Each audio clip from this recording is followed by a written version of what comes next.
Welcome to Let's Discover India. Araku is well connected by rail from Visakhapatnam. A special Vista Dome train runs every day at 6:45 am from Visakhapatnam to Araku, offering breathtaking views of the mountains, lush green fields, and cascading waterfalls. After exploring Visakhapatnam for 3 days, we started our trip to Araku Valley at 5:30 am. Araku Valley is a hill station in the Alluri Sitaram Raju district of Andhra Pradesh, close to the Odisha border. It is popularly known as the Ooty of Andhra due to its landscape and climatic conditions. It is 114 kilometers away from Visakhapatnam with a travel time of 3.5 to 4 hours. For us in Hyderabad, we always believed, and it is often said, that Visakhapatnam is a small coastal city surrounded by hills and hence couldn't expand to become the capital of Andhra Pradesh. But the development in recent times has surprised us. Visakhapatnam has expanded to a great extent. Now, with the new international airport under construction on the Srikakulam highway, it is going to expand further.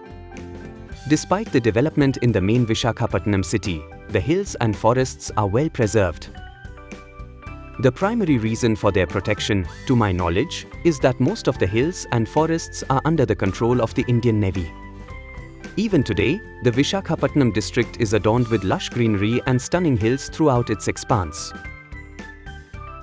With the new airport and development in the surrounding area, and given the corrupt system, I can only hope the mountains remain untouched.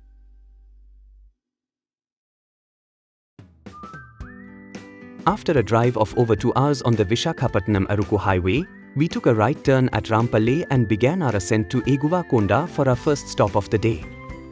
It was a wonderful drive on the narrow bumpy road surrounded by lush green trees.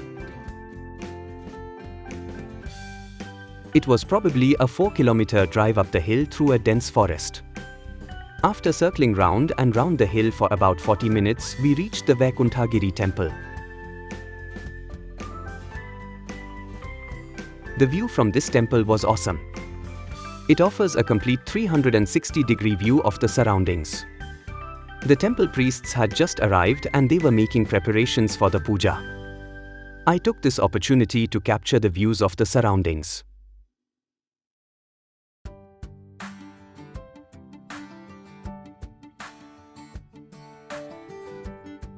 It was a delightful foggy morning, with the distant mountains shrouded in mist, creating a truly magnificent view. The fog added an air of mystery and tranquility, making the landscape appear even more serene and ethereal.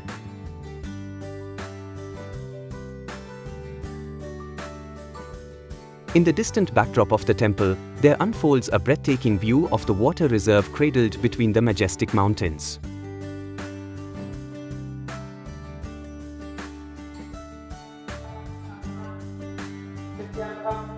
The temple is dedicated to Lord Venkateswara, the beloved deity of Andhra.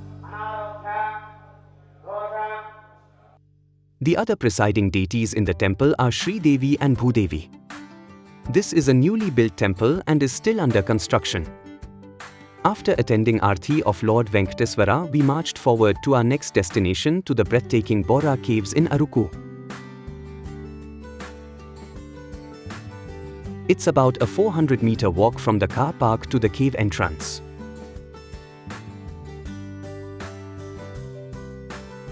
This is the entrance gate for the Borra Caves.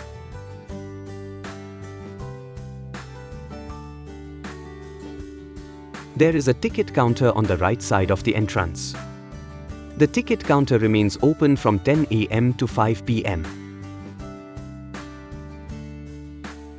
The entry fee is 80 rupees for adults and 60 rupees for children below 12 years. There is a ticket of 100 rupees for the still and video camera.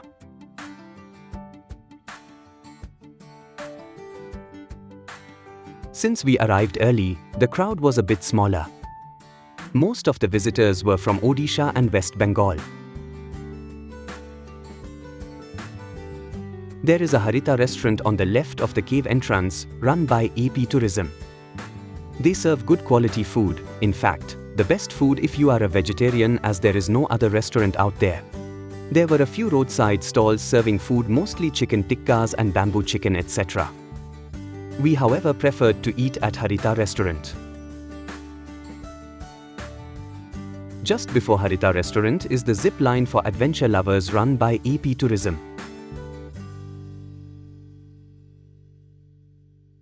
Upon entering the gates, you have to trek down 200 meters to the caves. Here comes the famous Borra Caves. These caves are located on the east coast of India, in the Anantagiri hills of the Araku Valley in Andhra Pradesh. Borra Caves are one of the largest caves in the country, with an elevation of 2,300 feet, with a distinct variety of limestone formations ranging in size and irregular shapes. William King, the British geologist, discovered the cave in 1807. The main entrance of Borra Caves is at an altitude of 700 meters.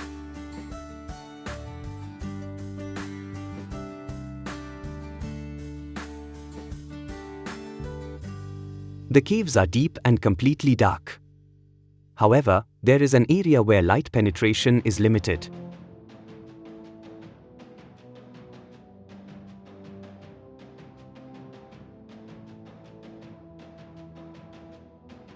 The Archaeological Survey of India has installed lights of different colors at key spots to help visitors view the important limestone formations.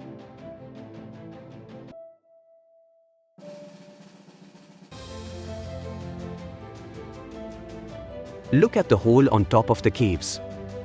It is because of this hole the caves got their name. Borra in Adivasi Odia language means the hole. Hence the name Borra Caves, caves with a hole. These are naturally formed caves and are believed to be 150 million years old.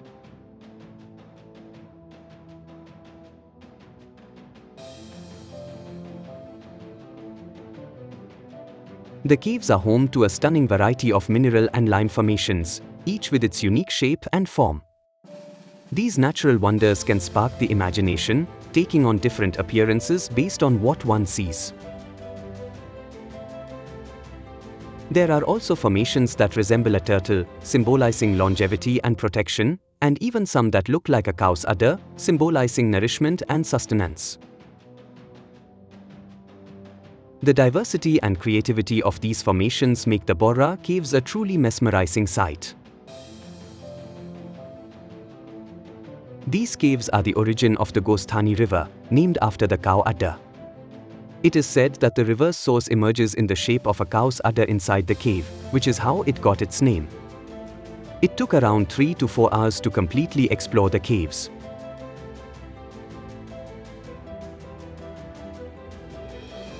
This is the Gosthani River that flows through Vijayanagaram and Visakhapatnam before finally merging into the Bay of Bengal.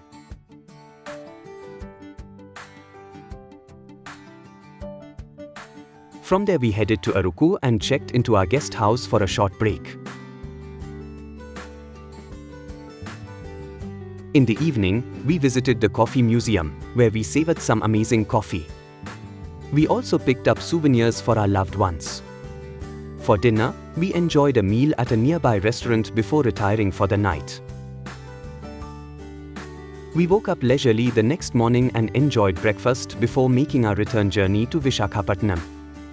The weather that morning was enchanting. As we drove through the dense forests, the gentle drizzle created a misty atmosphere, adding a sense of mystery and tranquility to the journey.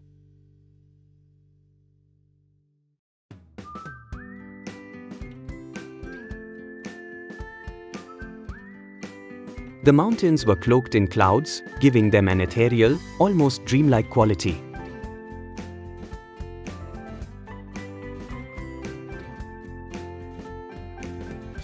The trees were shrouded in fog, their outlines blurred and softened by the mist.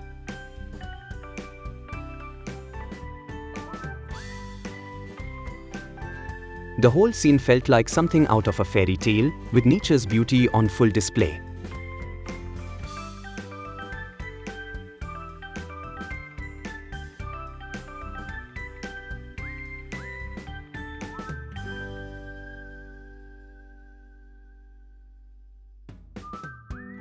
It was an experience that left us in awe, feeling connected to the serene and magical surroundings. What a truly unforgettable feeling!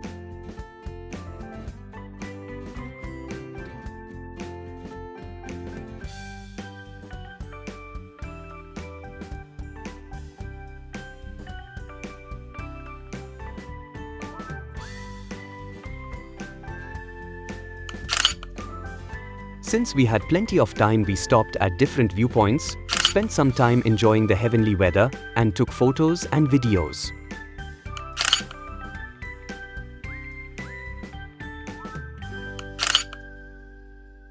On the way, we visited the Anantagiri Waterfalls.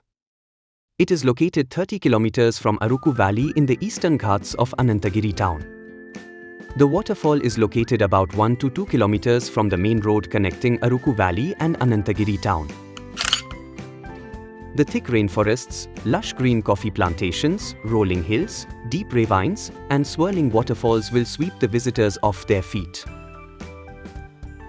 With this, our trip to Borra Caves and Araku comes to an end. Please subscribe to the channel if you have not subscribed yet.